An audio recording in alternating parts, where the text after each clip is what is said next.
My name is Dr. Hillel Mazansky, and I'm the president and CEO of Guided Imagery, Nutrition, and Exercise, my mantra being how to live a longer, happier, healthier life. My website, www.gianinc.com. Today's subject is, should I take a multivitamin? We will begin by saying in 534 BC, a famous philosopher said, "Let food be thy medicine, and medicine be thy food." That philosopher's name was Hippocrates. It stands good until today. When a study is done by medical doctors to find out whether a drug or a substance is of benefit to health and disease, a study is done.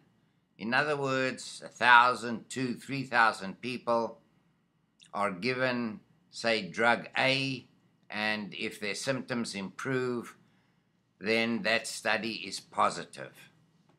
If the study is negative, means that that drug has no benefit. That is called a study.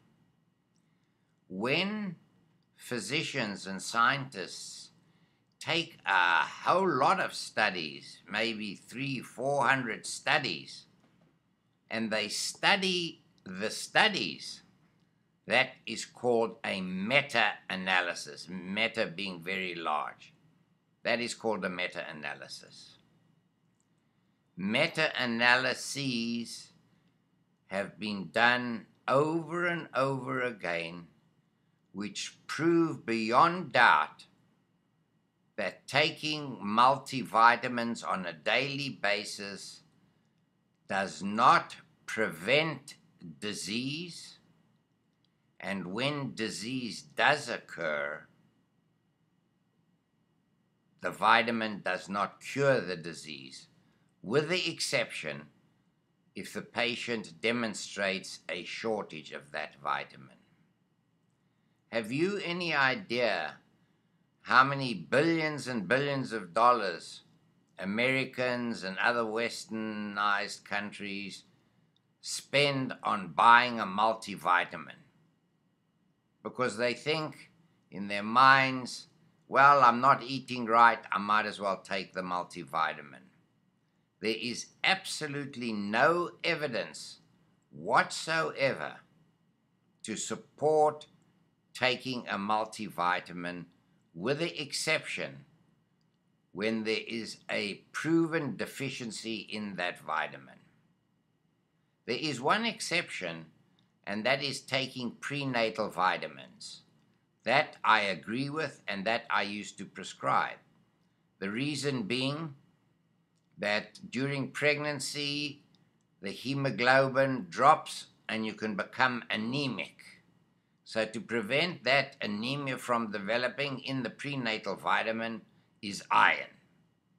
There's also a vitamin called folic acid, and that is important to take because it has been proved that a deficiency in folic acid during pregnancy can lead to childbirth defects, especially spina bifida and others of the spinal tract. In those cases, it is absolutely necessary. Now we will discuss a vitamin of great importance, and that is vitamin D3.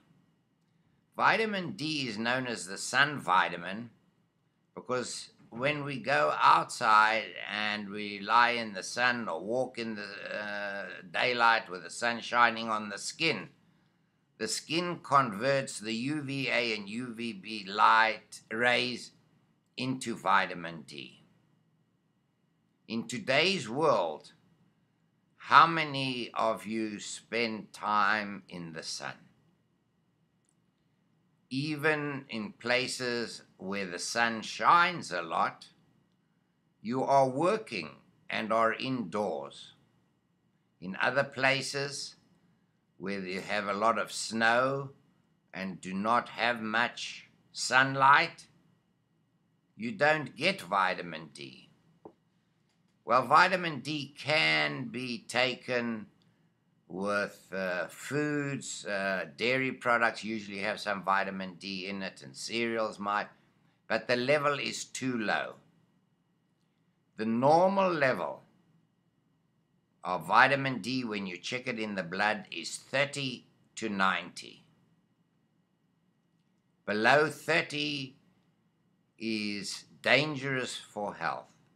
How many cancer patients have I seen with extremely low vitamin D levels?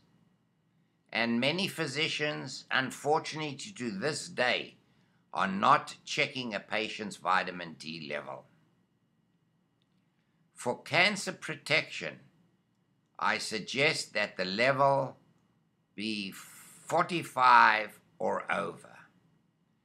But every single cancer patient and others that I see with depression, with lung disease, with heart disease, high blood pressure, etc., all have low vitamin D levels.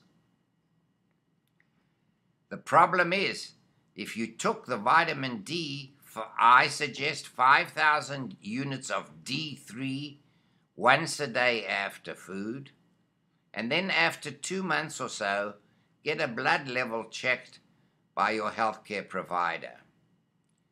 Why? Not because that it can become toxic, as many physicians tell their patients, because 5,000 might not be sufficient to have a vitamin D level of over 45. Most physicians will tell you if it is 31, your vitamin D level is normal. Well, it's better to have a vitamin D level of 31 than it is of 19 or 10 or 8, and some of them we see. The senior skin, if the seniors over 55 had to spend all day in the sun, they would still not be able to absorb the UVA and UVB lights, because the senior skin is impermeable to the light and they cannot convert it to vitamin D. I am extremely passionate about vitamin D. We see it also in children who are obese. Because of their obesity, they don't play outside very much. They're excluded by their friends from joining in sport. And these kids sit inside, watching TV, munching, getting more and more obese, but their vitamin D level drops. And a low vitamin D level, my friends, is deleterious to your health. The other vitamin that I would like to discuss that is necessary is vitamin B12, especially for the vegans and vegetarians who do not eat red meat. Vitamin B12 comes in red meat, and all one has to do is eat red meat that is lean with extremely low fat content. Eat it once a week or twice a week. 6 ounces is all that's necessary, and you'll have sufficient vitamin B12. But if one does not eat meat at all, I suggest that one takes vitamin B12 as a supplement. I think after this discussion, if you want to still continue taking your vitamins, that's your decision. But what is happening is that you are spending money, and the big pharma and other companies that are manufacturing these multivitamins are being enriched by that. In closing, the important vitamins that need to be taken during pregnancy is iron and folic acid, but take a prenatal vitamin. Vitamin D and vitamin B12 for their separate indications.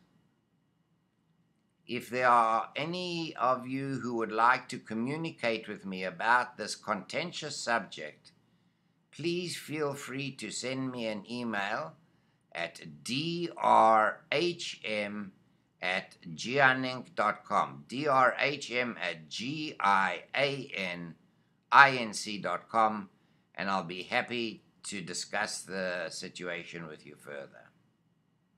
Once again, it was my pleasure giving you this health tip, and I hope you have the same pleasure in receiving it. Thank you.